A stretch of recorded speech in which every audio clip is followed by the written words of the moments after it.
Begini Pak, jadi banyak dari pendapat bahwa mengatakan bahwa semua agama-agama itu sebenarnya sama. Jadi semuanya mengajarkan kebaikan, jadi semuanya sama.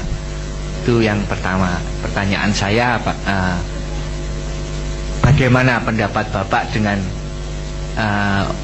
kesimpulan semacam itu? Pertanyaan saya yang kedua, Ahmadiyah yang mengatakan bahwa Yesus itu tidak mati disalibkan melainkan pergi ke India, apakah sebenarnya ada bukti secara historis Pak bahwa Yesus itu memang mati di kayu salib dan dibangkitkan? Cukup dua itu ya, aja. terima kasih. Yang pertama, ada pandangan tentang semua agama itu sama. Itu digolongkan banyak dalam studi ilmu agama-agama, misalnya sinkretisme atau paralelisme dan sebagainya. Tapi istilah-istilah ini semua masih belum baku dalam studi ilmu agama-agama. Kalau dikatakan apakah semua agama itu sama, itu ya benar ya tidak benar. Benarnya dalam pengertian apa? Ada wilayah tertentu yang tadi saya gambarkan dalam bagan bundar-bundar tadi. Jadi wilayah tertentu di mana memang di situ sama. Dalam soal moralitas misalnya, dalam soal menegakkan keadilan, sama memang. Tetapi ada yang tidak sama. Misalnya, ini gara-gara Departemen Agama bikin definisi agama. Dulu sebetulnya kan ketika Indonesia itu dinyatakan sebagai bukan negara agama, tapi juga bukan negara sekuler, ini kita baru menciptakan frame segi lima yang namanya Pancasila. Tapi isinya itu sering melanggar frame-frame yang digariskan. Pada saat itu ketika negara Republik Indonesia dan negara Pancasila yang bukan negara agama, bukan negara sekuler. Apa artinya negara sekuler? Mensterilkan nilai-nilai agama dari penyelenggaraan negara. Apa artinya negara agama? Ya, memformalkan hukum salah satu agama sebagai hukum negara. Indonesia tidak seperti itu. Tapi kemudian Departemen Agama disusun untuk menunjukkan sekalipun hukum agama tidak diformalkan, tapi pemerintah perlu memberikan fasilitas pada kehidupan umat beragama. Tapi tidak diculni begitu aja seperti di negara sekuler, kira-kira seperti itu. Tapi ketika muncul Departemen Agama itu sebetulnya justru muncul banyak masalah. Dulu kemudian ada definisi karena orang-orang kebatinan ingin diakui sebagai komunitas religius tersendiri, dicekal sama kelompok agama, tidak boleh. Kemudian muncul definisi agama, harus punya Tuhan, punya Nabi, punya kitab suci. Ini definisi Islam yang dipaksakan sebetulnya. Nah, definisi Islam itu yang dipaksakan kemudian untuk mencekal setiap yang tidak cocok dengan frame of reference Islam ini. Makanya ketika definisi Islam ini dipaksakan, Kristennya nggak masalah. Sekalipun pemahamannya Yesus bukan sekedar nabi, tapi bisa berfungsi sebagai nabi. Karena Mesias itu kan imam, nabi, raja. Ya nabinya juga ada juga lah. Oke. Bagi agama Islam ya tidak masalah, memang itu definisi Islam. Tapi bagi Hindu, oke, punya nabi, punya Tuhan, punya kitab suci. Kitab suci jelas, kitab Veda, Upanishad. Punya konsep Tuhan, ya konsep Tuhan ada, jelas. Tapi punya nabi, bukan satu nabi, ribuan nabi dalam Hindu yang disebut maharsi. Tapi untuk Buddha agak beda. Nah, maka ketika Islam Tuhannya namanya Allah, Kristen memakai kata Allah juga dalam bahasa Arab. Kemudian Hindu, oke, karena didominasi orang Bali, Sang Hyang Widi. Kemudian hasil dari temuan Hindu ini dilaporkan ke Presiden Soekarno. Bung, ini sudah ada Hindu Tuhannya namanya Sang Hyang Widi. Bung Karno mengatakan, loh enggak, Widi itu artinya kodrat atau takdir. Makanya kalau orang Bali kalah judi, orang Bali menyebut sing ngelah Widi, sudah menjadi takdir saya kalah itu. Jadi ini bukan nama Tuhan, katanya Bung Karno. Oke, balik lagi timnya ke Bali. Terus ketemu dengan pastor namanya Dr. Goris. Dr. Goris mengatakan, kamu tambahi kata wase.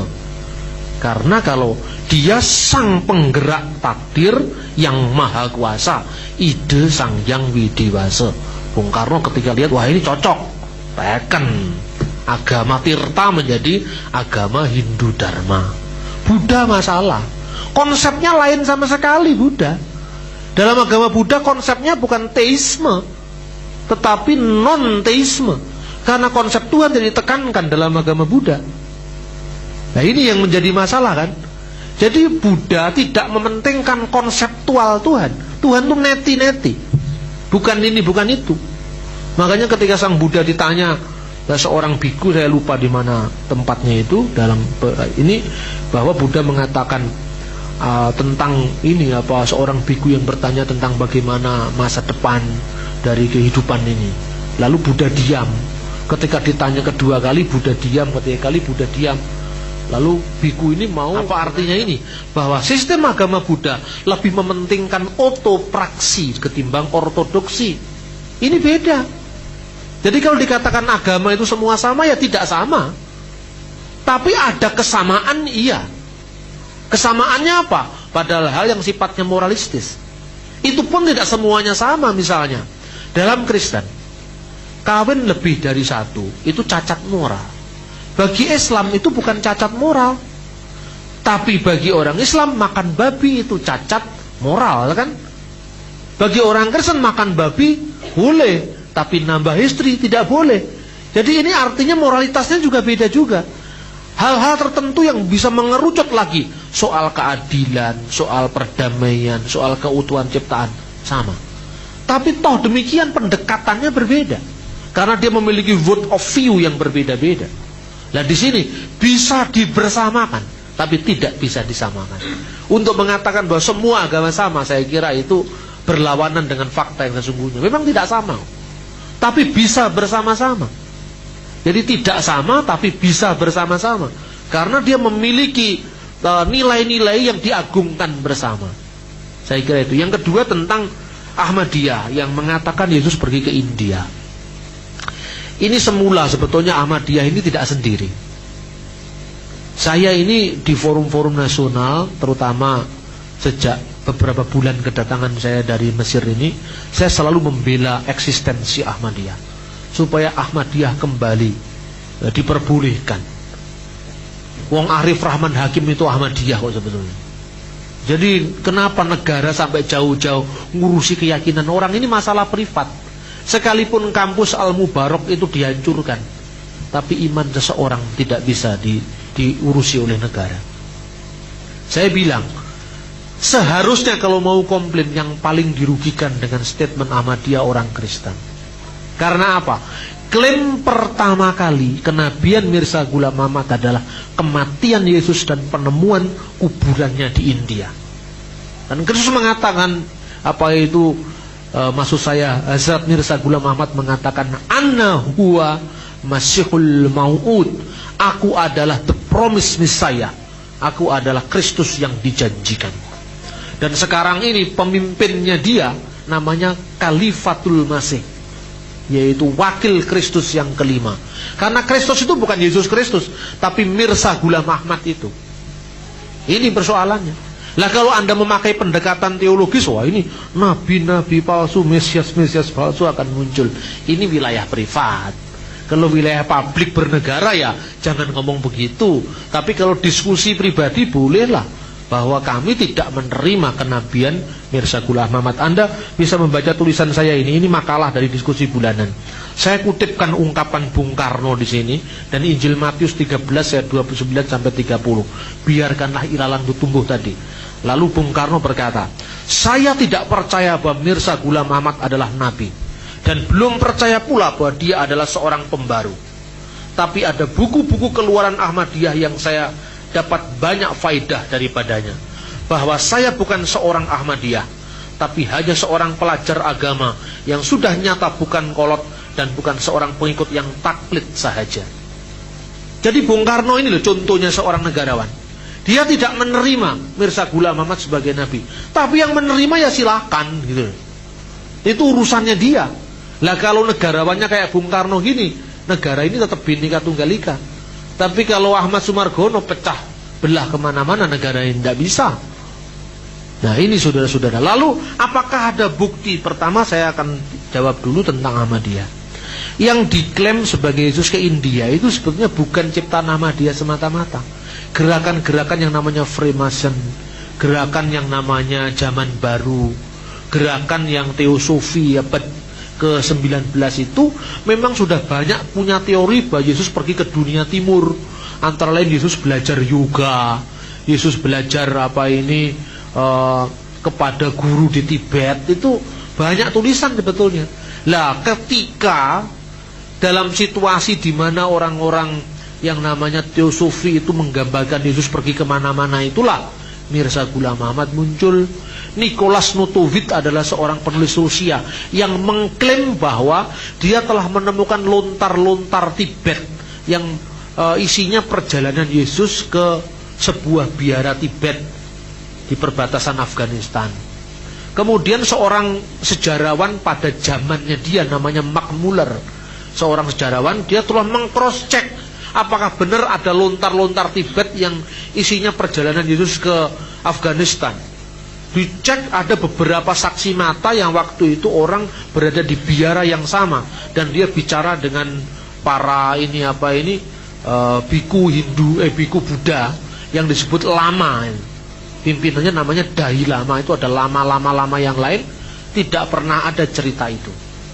Tetapi Nicholas mengatakan bahwa saya telah menerjemahkan lontar-lontar dari bahasa Tibet, itu tidak pernah ada. Seperti klaimnya Joseph Smith, katanya malaikat Moroni telah datang kepada dia dan telah menerjemahkan pesan-pesan dari surga dalam lempengan-lempengan emas.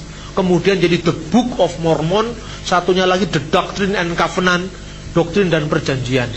Ketika diselidiki, di cross check secara ilmiah, yang disebut The Book of Mormon itu ternyata kebanyakan salinan dari King James Version, sampai bahasa Inggrisnya bahasa Inggris King James. Lah, lalu di mana cross checknya? Lontar yang namanya lempengan-lempengan emas, sudah dibawa kembali oleh malaikat Moroni ke surga. Ya kalau gitu ya jumlahnya banyak. Kalau gitu ya saya bisa mengatakan tadi malam saya bertemu dengan Yesus pada malam Selasa Kliwon. Yesus memberikan kepada saya lontar-lontar dari perak. Kitab itu kemudian saya salin secepat kilat, padahal itu karya saya 2 tahun lebih. Kemudian saya tulis ini, wahyu dari surga. Ternyata bukan wahyu dari surga, wahyu si Ombing itu yang ngomong sama saya. Terus prospeknya bagaimana? Lah ini tidak pernah ada bukti prasasti, bukti tertulis Yesus pernah ke Tibet, ke India. Kalau ngomong seperti ini kan banyak orang bisa. Lalu kan subjektif, tidak ada datanya. Lah ini Mirza Ghulam Ahmad seperti itu. Pertama-tama dia ini, tapi kalau dipikir-pikir itu salahnya misionaris itu. Saya selalu ketika sikap kritis saya arahkan terhadap orang lain, tapi akhirnya harus kembali ke kita, karena firman itu pedang bermata dua. Artinya kenapa sampai ada seperti ini? Itu karena koboinya kaum misionaris. Di India itu orang-orang Inggris yang jadi misionaris itu memandang seolah-olah rakyat India baik yang Hindu dan Muslim itu sebagai objek semata dari penginjilan. Manusia tidak dianggap sebagai subjek, tapi dianggap sebagai penaklukan. Ini sistem penginjilan kita harus dibuang. Ini tidak menghormati martabat manusia. Seolah-olah misalnya saya kasih ini supaya orang jadi Kristen. Loh, harga sebuah agama itu hanya dihormati dari beras? Apakah seperti itu? Makanya misalnya ada pelayanan seperti yang dilakukan oleh Ibu Heriananda ini misalnya. Ini memberi tulus tanpa ada embel-embel apa-apa. Nanti jangan-jangan ada seorang pendeta yang tanya, loh Pak, sampean sudah memberi banyak itu, lalu hasilnya apa? Hasilnya terserah Roh Kudus, bukan terserah kami. Karena apa? Kami memberi tulus, tidak ada embelnya apa-apa. Bahwa pada saatnya orang memilih menurut pilihannya sendiri, itu karya Roh Kudus. Makanya tidak perlu kita bermegah diri. Gitu loh. Ini gara penginjilan ala koboi ini telah melahirkan, membangkitkan militansi. Karena apa? Rasa aman yang terganggu tadi. Rasa aman yang terganggu, muncullah Mirza Ghulam Ahmad, ditokohkan oleh orang-orang Islam pada saat itu. Kenapa? Wah, ini dia pertama menulis buku Barahin Ahmadiyah, artinya burhan-burhan Ahmadiyah, bukti-bukti kebenaran Ahmadiyah. bukunya dipuji-puji banyak orang. Karena apa? Mirza Ghulam Ahmad adalah orang yang berani menghadapi gerakan misionaris ini. Lama-lama berkembang, saya seorang pembaru. Kemudian muncul klaim, saya seorang nabi. Saya seorang Mesias yang ditunggu orang Kristen. Saya adalah seorang yang ditunggu oleh awatara Hindu. Jadinya macam-macam akhirnya. Lalu dalam konteks itu, mungkin dia membaca 1 Korintus pasal 15 itu. Seandainya Kristus tidak dibangkitkan, maka sia-sialah pemberitaan kami dan sia-sialah iman kami. Wah, berarti orang Kristen itu paling sulit karena Yesus bangkit tadi. Ini harus dikikis. Ada legenda tentang perjalanan Sang Buddha dari perjalanan dari kota ke kota, yang akhirnya Sang Buddha itu meninggal di Kusinara. Kan begitu sejarahnya. Kalau Anda membaca The Life of Buddha itu, Anda membaca tulisan-tulisan agama Buddha, bahwa Sang Buddha akhirnya meninggal dalam keadaan seperti seorang singa, yaitu sikap seorang singa gitu loh. Singa kan begini loh. Makanya kalau gambaran Sang Buddha seperti ini, itu kan ketika dia meninggal, Kusinara atau bahasa Pali Kusinara, bahasa Sanskritnya Kusinagara. Nah, kata Kusinagara itu setelah era Islam menjadi Kashmir. Kusinar kan di India Utara, kata A itu nggak dibaca. Misalnya di India Timur, India Selatan, Yudhistira dibaca Yudhistir, Arjuna, Arjun. Makanya seringlah nonton film India. Misalnya Rama hanya Ram gitu kan. Itu kan karena India Utara itu. Ragupati Raja Nara Jarampati Pawanatasi Taram. Ram di sini itu Rama artinya. Makanya kata Kusinar menjadi Kashmir dalam bahasa Arab. Itu setelah era pengislaman dalam bahasa Urdu. Maka muncul kisah tentang Sang Bodhisattva yang meninggal di Kusinara. Lah, kata Bodhisattva ini satwa. Anda tahu kan orang Arab itu kan bahasa apa sajalah. Kalau disebut dalam bahasa Arab Bodhisattva itu begini. Bodhisattva.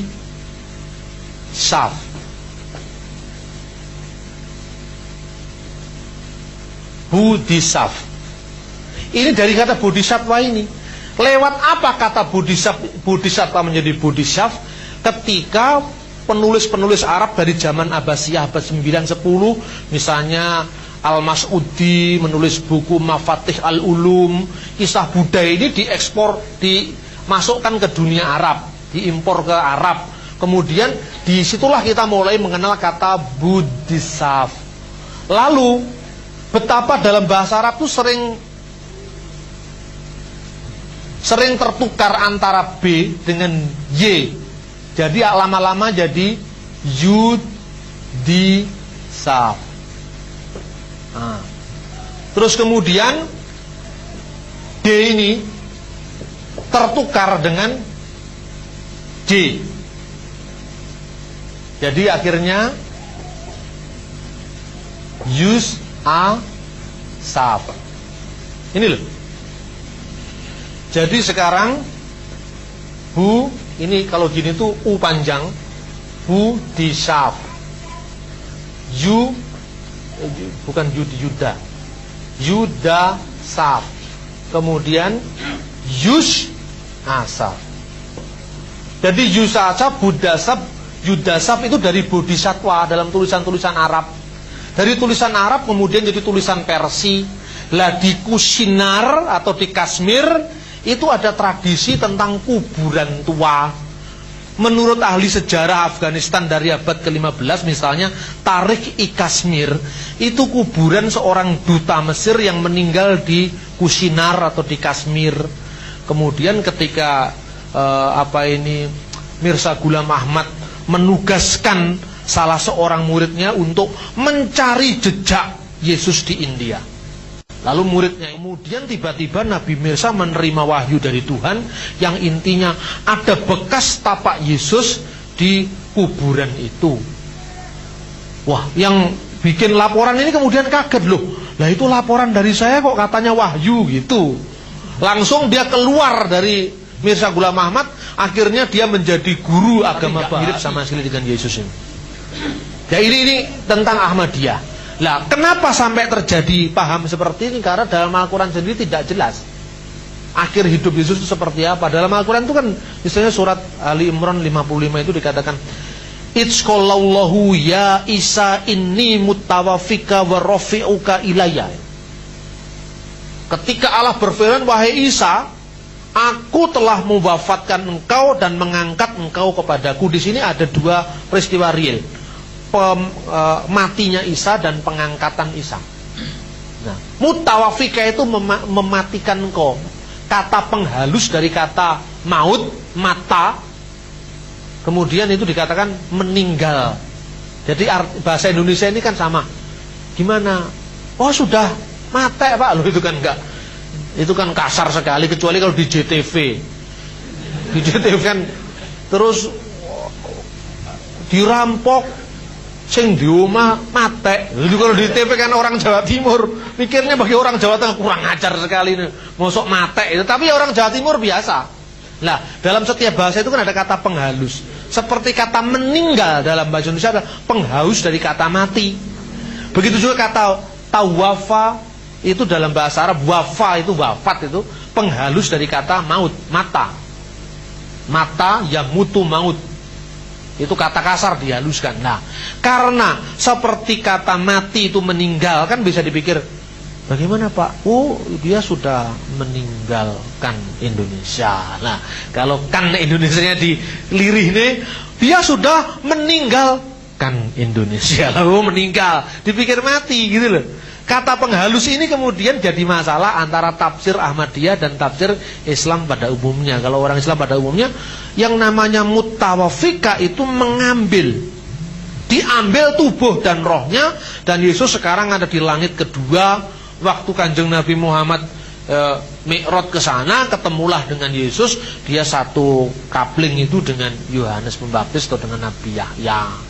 Itu ceritanya dalam cerita Isra Mi'raj. Tapi Ahmadiyah mengatakan, loh, wafat itu ya wafat mati, itu kata penghalus dari mati, tidak bisa ditafsirkan lain. Oke.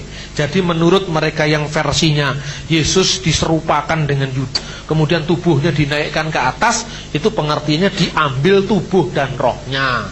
Mutawafika itu. Nah yang kedua, telah mengangkat engkau kepadaku, itu pengangkatan real. Yesus benar-benar mengangkat naik ke atas tanpa lewat proses kematian. Menurut Ahmadiyah, mengangkat di sini mengangkat derajat. Jadi Quran sendiri tidak jelas pengertiannya. Lah maka muncullah versi ini gitu loh. Terus yang kedua, ada kitab Hindu yang namanya Bhavishya Purana atau Bhavishya Mahapurana yang menceritakan pertemuan Raja Salewahin dengan seorang asing yang bernama Ihamasi, pengikut Dewi Masi. Oleh kelompok Ahmadiyah, Ihamasi dipalsukan jadi Isa Masya, Isa Masiha. Itu ada semua di sini. Sampai teks Sanskritnya juga saya sebutkan di sini. Ini ada, ini teks Sanskritnya dari Mahapurana. Tapi ya sudahlah, tidak apa-apa. Namanya pelayanan itu memahami orang yang berbeda. Umpamanya orang Ahmadiyah gara-gara baca buku saya, kemudian kok tertarik, terus kemudian jadi Kristen, apa ya salah? Kan ya nggak salah. Tapi yang penting kan saya tidak ngajak pun ya nggak apa-apa, asalkan ngajaknya tidak moyok-moyok gini, nggak apa-apa kan gitu. Itu kan namanya dakwah. Jadi saya katakan ini harus jelas, tidak boleh mengagamakan yang sudah beragama. Lah itu kan ya tidak cocok dengan hak asasi manusia. Oh, Nabi Muhammad saja berdakwah kepada raja-raja Kristen kok. Mosok kita tidak boleh. Penginjilan itu kan namanya mengundang orang. Tidak mau diundang, dikepui, itu baru salah. Kalau tidak mau diundang, tidak mau ya sudah. Kalau dakwah boleh, kenapa penginjilan nggak boleh? Ini kan tidak adil. Tapi cara menyuarakan keadilan, jangan arogan, jangan membuat orang lain marah, harga dirinya tersinggung. Ini perlu modusnya dipahami bersama. Kemudian itu tentang Ahmadiyah. Yang kedua, apakah ada bukti-bukti di luar Injil tertulis yang namanya kitab suci orang Kristen? Kematian Yesus pada masa Pontius Pilatus dengan disalibkan itu dimuat di data sejarah sekuler di luar Injil. Jadi untuk menyangkal sejarah itu menegakkan benang basah. Flavius Josephus menulis dalam bukunya, ada seorang yang bernama Kristus yang oleh orang-orang Kristen disebut sebagai sosok yang ilahi, yang menggerakkan murid-muridnya, dan murid-muridnya itu begitu menghormati dia. Tapi dia telah dieksekusi pada zaman Pontius Pilatus. Dan setelah itu 3 hari kemudian murid-muridnya mempercayai bahwa orang itu telah dibangkitkan dari antara orang mati. Dan kata-kata yang digunakan selalu orang-orang itu, murid-muridnya, karena dia sendiri tidak percaya. Josephus bukan seorang Kristen, dia seorang Yahudi. Dia tidak percaya dengan fakta itu. Tapi sebagai seorang sejarawan, dia merekam kepercayaan orang Kristen tentang fakta itu. Terus kemudian Tacitus, ahli sejarah Romawi, dia juga mengakui tentang fakta penyaliban itu. Jadi sangat mustahil untuk mengatakan tiba-tiba 600 tahun kemudian, 700 tahun kemudian mengatakan Yesus tidak mati, tapi dia mati suri. Rasanya itu bukan sejarah itu. Itu kuasi ilmiah, kuasi histori, bukan sejarah. Di Ponorogo itu matinya di Makassar. Tiba-tiba ada orang yang mengatakan tidak, di Ponorogo matinya di Pamekasan. Siapa yang kasih tahu kamu? Tadi malam wahyu Tuhan datang kepada saya. Lu kan rusak dunia ini. Sejarah hanya dihantam dengan wahyu saya Selasa Kliwon, kemudian berubah tanpa pembuktian. Lah ini yang perlu dilihat dalam konteks kebersamaan tapi juga keilmuan. Saya bilang, lo Anda mau menyangkal Yesus itu mati pada masa Pontius Pilatus, itu fakta sejarah. Soal kematiannya itu maknanya seperti apa, lah ini lain. Makna kematiannya bagi kami orang Kristen adalah memiliki makna teologis, membebaskan orang-orang berdosa. Itu tafsiran Kristen. Josephus tidak percaya Yesus menebus dosa, tapi dia toh tidak menyangkal dia mati pada masa Pontius Pilatus, dan murid-muridnya mengakui bahwa dia bangkit di antara orang mati. Itu fakta sejarah itu. Saya kira itu yang bisa saya respon. Terima kasih.